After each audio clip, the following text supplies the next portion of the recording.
What Katy Did, Chapter 12, 2 years afterward. It was pleasant morning in early June. A warm wind was rustling the trees, which were covered thickly with half-open leaves, and looked like fountains of green spray thrown high into the air. Now the car's front door stood wide open. To the parlor window came the sound of piano practice and on the steps. Under the bedding roses a sad small figure was busily sewing. This was Clover, a little Clover still, though more than 2 years had passed since we saw her last. She was now 14. Clover was never intended to be tall.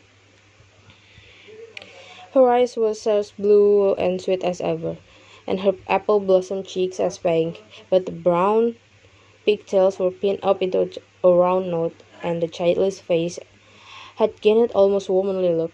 Old Mary declared that Miss Clover was getting quiet young lady felt, and Miss Clover was quite aware of the fact that mightily pleasant with it. It delighted her to turn up her hair, and she was very particular about having her dresses made to come below the tops of her boots.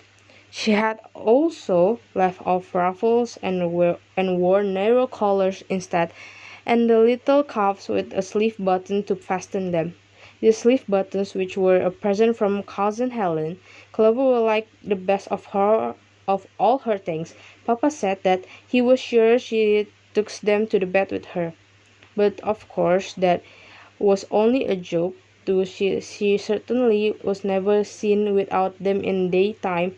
She glances frequently at these beloved buttons as she sat sewing, and every now and then laid down her work to twist them into better position, or give them an affectionate pat with her forefinger. Very soon the side gate swung open, and the filly came around the corner of the house.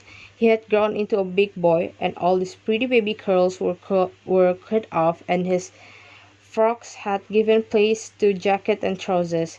In his hand he held something what Clover couldn't see. "Was that?" she said, and she reached the steps. "I'm going upstairs to ask Katy if these are ripe," replied Phil, exhibiting some curtains faintly streaked with the red.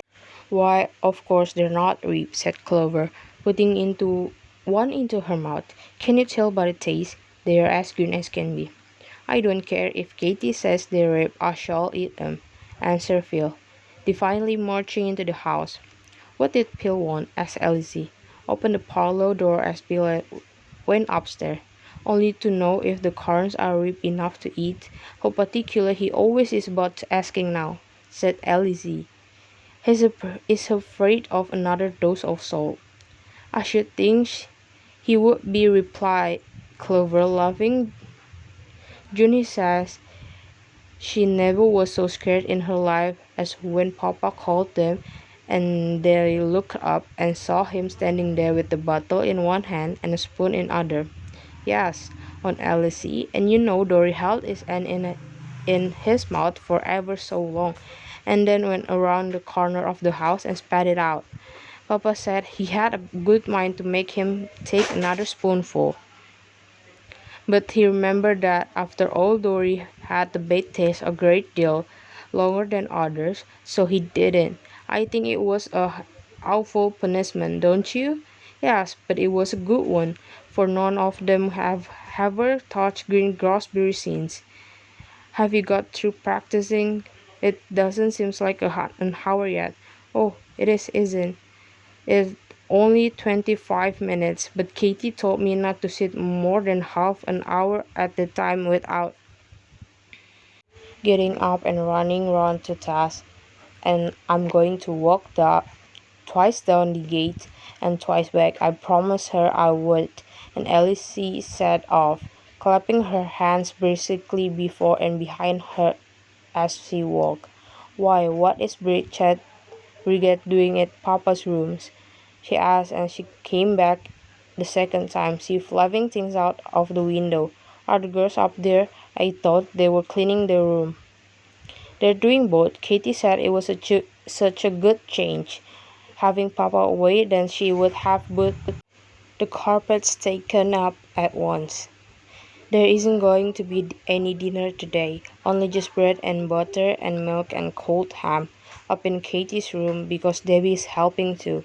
So as to get through and save Papa all the fuss, and she exhibiting her sweet sewing, Katie's making a new cover for Papa Pinnication, and I'm hemming the ruffle to go around it. How nicely you hem, said Elsie. I wish I had something for Papa's room too. There was washstand mat, but the one for the soap dish isn't finished. Do you suppose if Katy would excuse me from the rest of my practicing, I could get it one I could get it done? I've, I, I have a great mind to go and ask her. There's a bell, said Clover, as a little tinkle sounded upstairs. I asked her if you like. No, let me go. I'll see what she wants. But Clover was already halfway across the hall, and the two girls ran up side by side. There was often a little strife between them as to which should answer Katy's bell. Both liked to wait on her so much. Katy came to meet them as they entered. Not her feet, that alas was still only far off possibility, but in a chair with a large wheels with which she was rolling herself across the room. This the chair was a great comfort to her. Sitting in it, she could get to her closet and to her bureau drawers, and help herself to what she wanted without troubling anybody. It was only lately that she had been able to use it. Dr. Carr considered her doing so as hopeful sign, but he had never told Kelty about this. He had grown accustomed to her invalid life at least, and was so cheerful in it. He thought it was unwise to make her restless by exciting hopes which might, after all, end in first disappointment. She met the girls with a bright smile as they came in and said, "Oh, Chloe, it was you I rang for. I'm trouble for Fee Bridget will meddle with the things on Papa's table. You know he likes them to be left just so. Will you please go remind her that she's not to touch them at all. After the carpet is put down, I want you to dust the table so as to be sure that everything is put back in the same place, will you?" "Of course I will," said Clover, who was born housewife, really loved to act as Katy Prime Minister. "Shan't fetch you the pink cushion too while I'm there?" "Oh yes, please do. I want measure." Katy said, "Elizido's mate was mine and almost done, and I would like to finish them. Put them on Papa's washstand before he comes back. I stop practicing now and bring my crochet up here instead. Will there be plenty of time to learn the exercise before Miss Phillips comes if you do?" "I think so, plenty. She doesn't come till Friday, you know." "Well then, it seems to me that you might as well in not." "And Elise dear, run into Papa's room first and bring me the drawers out of his table. I want to pour that his order myself." Elise went cheerfully.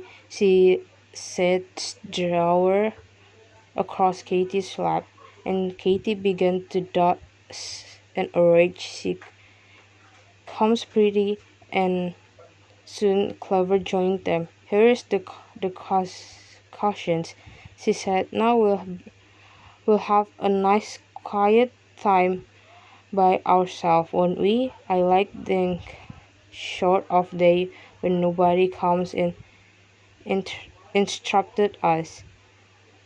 Someday trapped at the door. As she spoke, Katy called out, "Come in," and mush a towel, shook it, slapped it, turned it upside down, but still the sharp vibrating sounds continued, as if the clock, having got its own way for once, meant to go on till it was tired out. At least the 130th stroke it suddenly ceased. Dory, with a red amazed countenance, faced the laughing company. It's very quiet, he said, but I'm sure it's not because of anything I did. I can fix it though. If you let me try again, may I, Katy? I promise not to hurt it. For a moment, Katy hesitated. Clover pulled her sleeve and whispered, "Don't." Then, seeing the mortification on Dory's face, and she made up her mind. "Yes, take it, Dory. I'm sure you'll be careful. But if I were you, I'd carry it down to with her feels first of all and talk it over them. Together could you hit on the just right things, don't you think?" "Perhaps," said Dory. "Yes, I think I will." Then he departed with the clock under his arm, while Clover called after him, teasingly, "Lunch at 1:32 o'clock, and don't forget." "No, I won't," said Dory. 2 years before he would not have borne it to be laughed at so good-naturedly. "How come you let him take your clock again?" said Clover. "As soon as the door was shut, he spoiled it. And you think so much of it. I thought he would feel mortified if I didn't let him try," replied Katy quietly. "I don't believe he heard it. Wetherell's man likes Dory, and he show him what to do." "You were real good to do it," responded Clover, "but if it has been mine, I don't think I could." Just then door flew open and Johnny rushed in, 2 years taller but otherwise looking exactly as he used to do. "Oh, Katy," she gasped, "won't you please tell Philly not to wash the chicken in the rainwater pup? He put in every one of speckles and it just beginning of the Dame Durness. I'm afraid one little yellow one is deadly already." "Why, he must not." "Of course you mustn't," said Katy. "What made him think of such a thing?" "He says they're dirty because they've just come out of egg cells, and he insists that the yellow on the yolk of the egg. I told him it wasn't, but he wouldn't listen to me," and Johnny worked her hands. "Clover," cried Katy, "won't you run down and ask Philly to come up to me? Speak pleasantly, you know." "I spoke pleasantly, real pleasantly, but it wasn't any use," said Johnny, on whom warmth of the cheeks had evidently made a deep impression. "What a mischief Phil is getting to be," said Elsie. "Papa says his name ought to be Pickle." "Pickle turn out very nice sometimes, you know," replied Katy, laughing. Pretty soon Philly came up and escorted by Clover. He looked a little defiant, but Katy understood how to manage him. She lifted him into her lap, which big boy as he was, he liked extremely, and talked to him affectionately about the poor little shivering chicks that his heart was quite melted. "I didn't mean to hurt them, really and truly," he said, "but they were all dirty and yellow with egg, you know, and I thought you'd be like to me if you clean it up." "But then it wasn't egg filly, it was a dear little clean feathers like a canary bird's wings." "Was it?" "Yes. Now the chickies are cold and forlorn as you would feel if you tumbled into a pond and nobody gave you any dry clothes. Don't you think you ought to go and warm them?" "Ah, well, in your hands very gently, and then I would let him run around the sun." "I will," said Philly, getting down from her lap. "Only kiss me first, because I didn't mean, you know." Philly was very fond of Katy. Miss Pettingill said it was wonderful to see how the child let himself be managed. But I think the secret was Katy didn't manage but tried to be always kind and loving considerate of Phil's feeling. Before the echo Phil's boots had fairly died away on the stairs, old Mary put her head into the door. There was a distressed expression of her face. "Miss Katy," she said, "I wish you'd speak to Alexander about putting the woodshed in order. I don't think you know how bad it looks." "I don't suppose I do," said Katy, smiling then sighing. She had never seen woodshed since the day of her fall from the swing. "Never mind, Mary, I'll talk to Alexander about it, and he shall make it nice." Mary trotted downstairs satisfied, but in the course of a few minutes she was up again. "There's a man come up with a box of soap, Miss Katy, and there's a bill. He said it's receipted." It took Katy a little time to find her purse, and then she wanted her pencil and account book. Elizabeth had to move from her seat at the table. "Oh dear," she said. "I wish people wouldn't keep coming and interrupting us. Who will be next, I wonder?" She was not left to wander long. Almost as she spoke, there was another knock at the door. "Come in," said Katy. Rather weirdly, the door opened. Shall I?" said a voice. There was a rustle of skirts and a clatter of boot heels, and Imogen Clark swept into the room. Katy could not think who it was at first. She had not seen Imogen for almost 2 years. "I found the front door was open," explained Imogen in her high-pitched voice, "and as nobody seems to hear when I rang the bell, I ventured to come right upstairs. I hope I'm not interrupting any private." "Not at all," said Katy politely. "Elsie, dear, moved up. Low chair, please." "This it out, Imogen. I'm sorry nobody answered your ring, but the servants are cleaning house today, and I suppose they didn't hear." So Imogen sat down and began to rattle on her usual manner, where Elsie, from behind Katy's chair, took a wide-awake survey of her dress. It was cheap material, but very gorgeously made and trimmed with a flounce and puffs, and Imogen wore a jet necklace and long black hairs, which jingled and clicked when she waved her head about. She still had little round curls stuck on her cheeks, and Elsie wondered anew what kept them in their place. By and by, and the objects of Imogen's visit come out. She had called to say goodbye. The Clark family were all going back to Jacksonville to live. "Did you ever see the brigand again?" asked Clover, who had never forgotten that eventful tale told in parallel. "Yes," replied Imogen. "Several times, and I get a letter from him quite often. He writes beautiful letters. I wish I had one with me, so that I could read you a little bit. You would enjoy it, I know. Let me see, perhaps I have." And she put her hand into a pocket. Sure enough, there was a letter. Clover couldn't help suspecting that Imogen knew it all the time. The brigand seems to write a bold, black hand under his note paper, and enveloped were just like anybody else, but perhaps his band had surprised a peddler with a box of stationery. "Let me see," said Imogen, running her eye down the page. "Adored Imogen, that wouldn't interest you. Hmm, hmm, hmm. Ha, here's something. I took a dinner at the Rock Horse at Christmas. It was lonesome without you. I had roast turkey, roast goose, roast beef, mince pie, plum pudding, and nuts and raisins. A pretty good dinner, was it not? But nothing tastes first rate when friends are away." Cat and Clover stared as they might such language from Brigand. "John Billings has bought a new horse," continued Imogen. I don't think there's anything you could care about." "Oh yes, just there, at the end is some poetry. 'Come little dove, with azure wing and bird upon my breast.' That's sweet, ain't it?" "Has he reformed?" and said Clover. "He writes as if he had." "Reformed!" cried Imogen, with a toast of the jingling earrings. "He was always just good as he could be." There was nothing to say in reply to this. Katy felt her lips twitch for fear she would be rude, and laughed out. She began to talk as fast as she could about something else. All the time she found out herself talking measure Imogen and thinking, "Did I ever really like her? How quiet, or what a wise man Papa is." Imogen stayed a half an hour.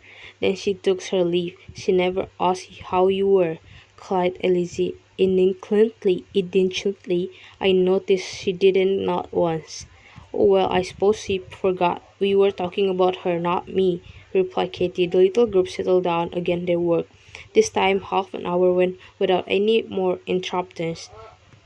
Then the door bell rang. The brigade, with a distraught face, came upstairs. "Miss Katy," she said, "it's old Mr. Warren, and I reckon she come to spend the day, for she brought her back. Whatever shall I tell her?" Katy looked dismayed. "Oh dear," she said, "how unlucky what we can do." Miss Warren was an old friend of Auntie Isley, who lived in the country about 6 miles from Burnett. She was in the habit of coming to Dr. Carr's for lunch. On days was shopping for or other business brought her into town. This not occur often, and it has happened. Katy had never had to entertain her before. Tell her, tell her we're busy and can't see her, suggested Bridget. There's no dinner for nothing. The Katy for 2 years ago would probably have jumped at this idea, but the Katy of today was more considerate. No, she said, I don't like to do that. We must just make the best of it. Bridget turned down. Clover, dear, that's a good girl. And tell Mr. Ward that the dining room is all confusing, but we are going to have lunch here. And after she rested, I should be glad to have come up and oh, Chloe, give her a fan if the first thing. She'd be so hot. Bridget, you come up, bring the luncheon just the same. Only take out some canned peaches by the way of dessert, and make Mr. Ward a cup of tea. She drinks tea always, I believe. I can't bear to spend the poor lady away when she has to come so far, she explained to Elsie after the others were gone. Pull the rocking chair a little this way, Elsie, and oh, push all these little chairs back against the wall.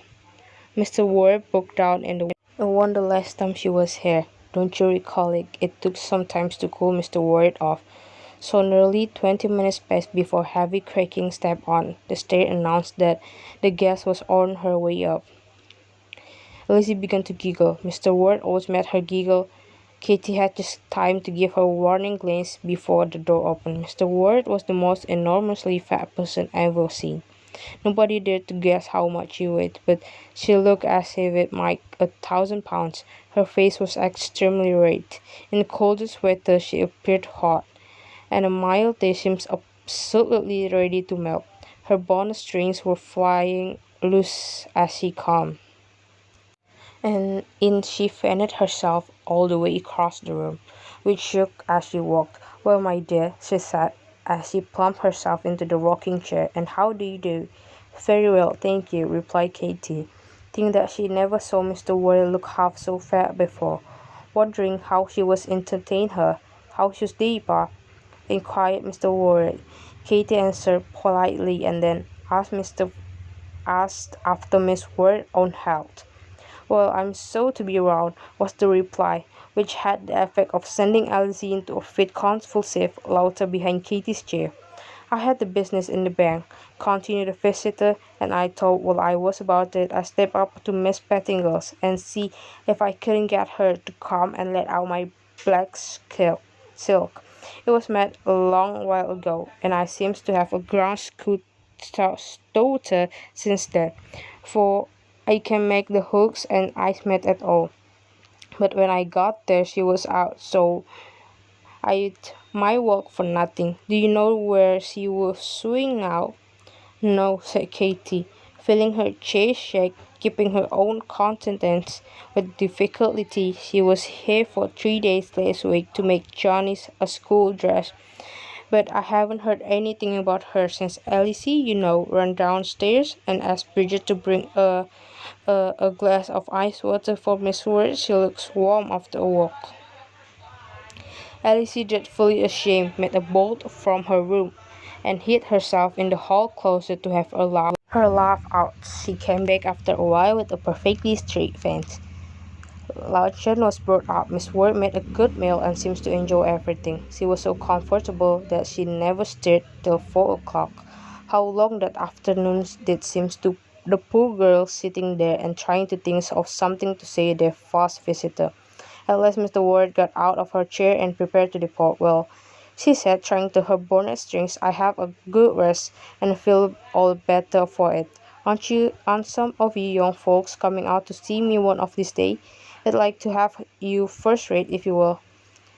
It ain't every girl would know how to take care of a fat old woman and make her feel at home. As you have me, Katy, I wish your own could all as you are now. She be pleasant. I know that somehow the sentence rang presently in Katy's ears. Ah, don't laugh at her, she said later in evening, when the children, after the tea in clean, fresh-smelling dining room, would come out to sit with her and Cecy in her pretty pink clown white sow and drop into spend an hour or two. She's real a kind old woman, and I don't like to have a laugh at her. It isn't her fault. She's fat, and Aunt Izzy was found her is doing something for her when we can. Show a little attention to one of her friends. I was sorry when she came, but now it's over. I'm glad. It feels so nice when it stopped acting and falls mischievously, while Stacy whispered to Clover. Isn't Katy sweet? Isn't she? Replied Clover. I was a half as good sometimes, but I think that I shall be real sorry if she ever gets well. She's such a dear old darling to us all, sitting there in her chair that it wouldn't seem too nice to have her anywhere else. But then I know it's horrid of me, and I don't believe she different or grow rough and horrid like some of the girls. Even if she were well, of course she wouldn't, reply Sassy.